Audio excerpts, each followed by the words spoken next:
अयोध्या में जमीन विवाद का सच और जयचंदी की परंपरा भारत के सांस्कृतिक पुनर्जागरण को बाधित करने की कोशिश। नमस्कार, आजाद सिपाही विशेष में आपका स्वागत है। मैं हूं राकेश सिंह। भारत के सांस्कृतिक पुनर्जागरण के केंद्र बन रहे अयोध्या के श्री राम जन्मभूमि मंदिर की जमीन के सौदे को लेकर जो विवाद पैदा किया जा रहा है वो 900 साल पहले शुरू हुए जयचंदी की परंपरा की याद दिलाता है। मंदिर विरोधी कुछ नेताओं को भारत की ये सांस्कृतिक एकता का यथार्थ पच नहीं रहा है, क्योंकि इसके बाद उनकी राजनीतिक दुकानदारी बंद हो जाएगी। ऐसे ही नेताओं ने मंदिर के लिए खरीदी गई जमीन के सौदे पर घपले का आरोप लगाकर भारत के इस महानतम धार्मिक अनुष्ठान को बाधित करने की कुत्सित कोशिश की है।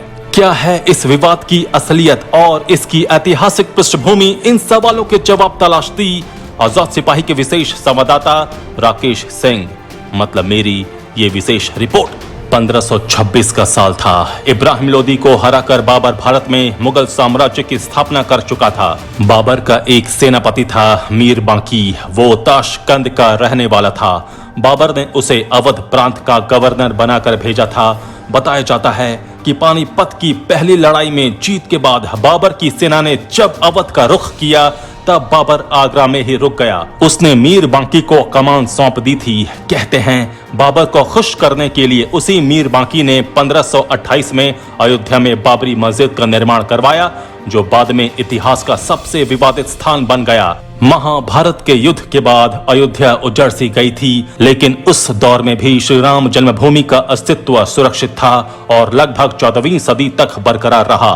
तथ्यों के मुताबिक 1527 से 28 में अयोध्या में राम जन्मभूमि पर बने भव्य राम मंदिर को तोड़कर बाबरी मस्जिद का निर्माण कराया गया। वो 1813 का साल था जब कुछ हिंदू संगठनों ने पहली बार इस जमीन पर अपना दावा ठोका। इस विवाद का जिक्र 1855 में ब्रिटिश अधिकारियों के रिकॉर्ड में पाया गया है। उनका दावा था कि अयोध्या में राम मंदिर तोड़कर बाबरी मस्जिद बनाई गई थी। ठीक 72 साल बाद ये मामला पहली बार किसी अदालत में पहुंचा। महंत रघुबर दास ने 1855 में राम चबूतरे पर छतरी लगाने की याचिका लगाई थी, जिसे फैजाबाद की जिला अदालत ने ठुकरा दिया था। साल 1885 में राम मंदिर का विवाद पहली बार कोर्ट में पहुंचा। ये इतिहास का सबसे लंबी अवधि तक अदालत में चलने वाला मामला साबित हुआ। वर्ष 2019, तारीख 9 नवंबर, दिन शनिवार, समय सुबह 10:30 बजे सुप्रीम कोर्ट में chief justice Ranjan Gogoi, justice Sharad Arvind Bobde, justice Dhananjaya Yashwant Chandrachud, justice Ashok Bhushan और जस्टिस अब्दुल नजीर पहुंचे। 5 जजों ने बंद लिफाफे में फैसले की कॉपी पर दस्तखत किए और इसके बाद चीफ जस्टिस रंजन गोगोई ने फैसला पढ़ना शुरू किया।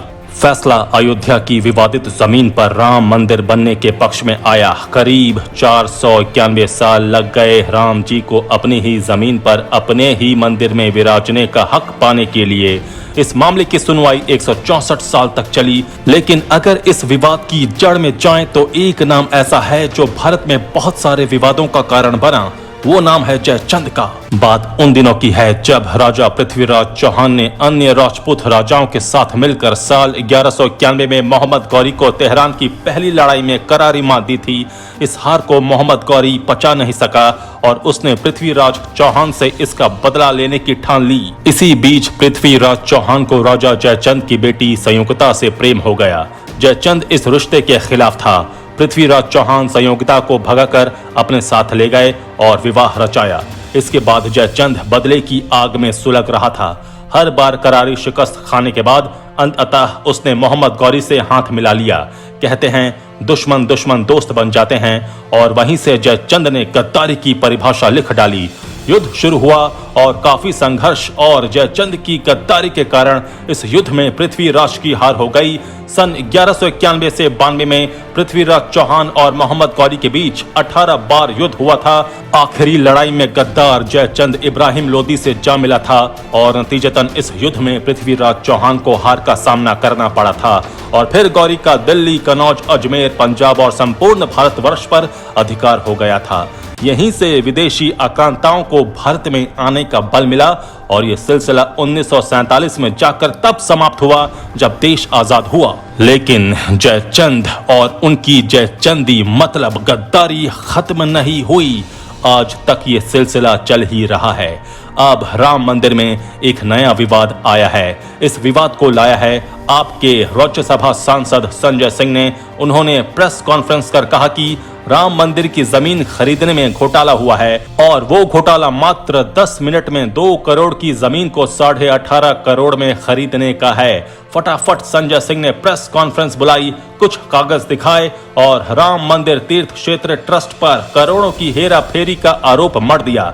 एक और शख्स हैं जो सपा के नेता हैं और पूर्व मंत्री हैं, नाम है तेज नारायण पांडे। इन दोनों ने आरोप लगाया है कि 12,080 वर्ग मीटर की जमीन सुल्तान अंसारी समाजवादी पार्टी के नेता और रवि मोहन तिवारी ने 2 करोड़ में खरीदी थी। इसका बैनामा भी 2 करोड़ में हुआ, लेकिन 10 मिनट बाद इसी जमीन को ट्रस्ट ने 18.5 मतलब 18.5 करोड़ रुपए में खरीद लिया। एक और नेता हैं कांग्रेस के रणदीप सुरजेवाला। उन्होंने भी सवाल किया है कि प्रधानमंत्री को इसका जवाब देना चाहिए कि क्या भगवान राम की आस्था का सौदा करने वाले पापियों को मोदी जी का संरक्षण प्राप्त है। मर्यादा पुरुषोत्तम श्री राम के नाम पर इतना बड़ा कदाचार भाजपा नेताओं ने कैसे किया। उन्होंने ये भी पूछा इस प्रकार और कितनी जमीन मंदिर निर्माण के चंदे से औने पौने दामों पर खरीदी गई है। इन नेताओं का आरोप है कि अयोध्या में गाटा संख्या 243, 244 और 246 को कुसुम पाठक और हरीश पाठक नाम के लोगों से 2 करोड़ रुपए में सुल्तान अंसारी और रवि मोहन तिवारी ने खरीदा। आरोप है कि इस भूमि का वर्तमान बाजार मूल्य 5 करोड़ 80 लाख रुपए है, जिसे केवल 2 करोड़ रुपए में खरीदा गया। नेताओं ने आरोप लगाया कि इस खरीद फरोख्त के केवल 10 मिनट बाद ही वही भूमि 18.5 मतलब 18.5 करोड़ में राम मंदिर ट्रस्ट को बेची गई और इस प्रकार जो भूमि 10 मिनट पहले केवल 2 करोड़ रुपए में खरीदी गई थी, 10 मिनट बाद ही वो 16.5 करोड़ रुपए अधिक मूल्य चुकाकर 18.5 करोड़ रुपए में ट्रस्ट को बेच दी गई। ये नेता ये तथ्य को छिपा गए कि 10 मिनट पहले नहीं बल्कि आज से 10 साल पहले उस जमीन की कीमत 2 करोड़ रुपए तय की गई थी। पैसा चूंकि दे दिया गया था लेकिन रजिस्ट्री नहीं हुई थी। उसी की पहले रजिस्ट्री हुई और फिर रजिस्ट्री करवाने वालों ने राम मंदिर ट्रस्ट को आज के बाजार मूल्य पर बेची। अब ये तो एक पन्ना है, लेकिन अब इस कड़ी का दूसरा पन्ना क्या है ये भी जानने की जरूरत है। अयोध्या के डीएम के अनुसार असलियत यह है कि 2 करोड़ की रजिस्ट्री 10 साल पहले हुए एग्रीमेंट पर आधारित थी, मगर 1.5 साल पहले राम मंदिर के पक्ष में सुप्रीम कोर्ट के फैसले के बाद यहां जमीन के दाम 10 गुना से ज्यादा बढ़ चुके हैं। बाग बिजैसी मोहल्ले में ट्रस्ट की ओर से खरीदा गया भूखंड ठीक उस स्थान पर है जहां नए प्लान में श्री राम जन्मभूमि मंदिर के मॉडल जैसा बन रहे अयोध्या रेलवे स्टेशन का मुख्य द्वार प्रस्तावित है। ये जमीन मंदिर से लगभग 2 किलोमीटर दूर है। इसी के मद्देनजर ट्रस्ट के महासचिव चंपत राय की ओर से ट्रस्टियों समेत शासन और सत्ता के शीर्ष तक मार्केट वैल्यू से तुलना करती हुई एक रिपोर्ट रविवार की देर रात ही भेज दी गई। ट्रस्ट ने ये भी ऐलान किया कि राम मंदिर के विस्तार में चाहे जितनी महंगी जमीन मिलेगी उसे खरीदने से पीछे नहीं हटेंगे। वहीं ट्रस्ट के महासचिव चंपत राय ने इन आरोपों को भ्रामक बताया है। कहा है जो लोग हम पर आरोप लगा रहे हैं उन्होंने हमसे बात करने की जहमत तक नहीं उठाई। सारे आरोप भ्रामक हैं और लोगों को इनके झांसे में आने से बचना चाहिए। उन्होंने आगे कहा 1 स्क्वायर फीट जमीन की कीमत 1423 रुपए है, जो मार्केट वैल्यू से काफी कम है। टैक्स को लेकर कोई गड़बड़ी न हो इसलिए हमने नेट बैंकिंग के जरिए लेन देन किया। वेहिब का कहना है कि ये भूमि उक्त क्रेताओं ने मूल विक्रेताओं से काफी समय पहले खरीद ली थी, लेकिन उस समय रजिस्ट्री नहीं हुई थी, केवल अनुबंध किया गया था। उस समय उक्त भूमि की कीमत काफी कम थी, लेकिन चूंकि खरीद उसी समय की कीमत पर हुई थी उसके लिए विक्रेताओं को 2 करोड़ रुपए का ही भुगतान किया गया। तकनीकी तौर पर जब तक ये भूमि इन खरीदारों के नाम पर ट्रांसफर ना हो जाए वे इसे ट्रस्ट को बेच नहीं सकते थे और भूमि का नाम स्थानांतरण भी नहीं हो सकता था। इसलिए पहले ये भूमि मूल खरीदारों से दूसरे खरीदार के नाम पर ट्रांसफर करनी पड़ी और उसके बाद उनके द्वारा इसे राम मंदिर ट्रस्ट को ट्रांसफर किया गया। भूमि की 2 बार खरीद बिक्री करने के पीछे के इस कारण को लोगों के सामने नहीं लाया गया, जिससे ये भ्रम बना कि भूमि की खरीद में भ्रष्टाचार हुआ है। साथ ही चूंकि अब अयोध्या और उसके आसपास की जमीनों की कीमत बढ़ चुकी है और उत्तर प्रदेश सरकार या ट्रस्ट को इन बढ़ी कीमतों पर ही भूमि खरीद करनी पड़ रही है, विक्रेताओं को वर्तमान मूल्य 18.5 करोड़ रुपए दिया गया है। इस पूरे प्रकरण पर समझने की बात यह है कि जिस राम मंदिर को बनने में 491 साल का सफर तय करना पड़ा, जिसे 164 सालों तक कानूनी पेंच से गुजरना पड़ा, वहीं वोट के सौदागर राम मंदिर को बदनाम करने में कोई कसर नहीं छोड़ रहे। न जाने ऐसे कितने और वोट के सौदागर हैं जो राम मंदिर को बनता देखना नहीं चाहते। राम मंदिर की हर ईंट पर उनका ब्लड प्रेशर बढ़ने लगता है। सबसे मजेदार बात यह है कि इस पूरे प्रकरण को प्रेस कॉन्फ्रेंस में ऐसे प्रस्तुत किया गया मानो राम मंदिर का निर्माण करा रहे ट्रस्ट ने 16.5 करोड़ रुपए का घपला कर लिया है, जबकि हकीकत यह है कि ट्रस्ट ने बाजार मूल्य से कम कीमत पर भुगतान कर जमीन खरीदी है। प्रेस कॉन्फ्रेंस में जिस कागज को लोगों के समक्ष प्रस्तुत किया गया, उसमें बहुत चालाकी से 2 तथ्य छिपा लिए गए। पहला ये कि इस जमीन का बैनामा 10 साल पहले हुआ था और 5 साल पहले उसकी कीमत 2 करोड़ रुपए अदा की गई थी, लेकिन रजिस्ट्री नहीं हुई थी। जब ट्रस्ट ने जमीन खरीदनी चाही तो उसके लिए रजिस्ट्री बहुत जरूरी थी।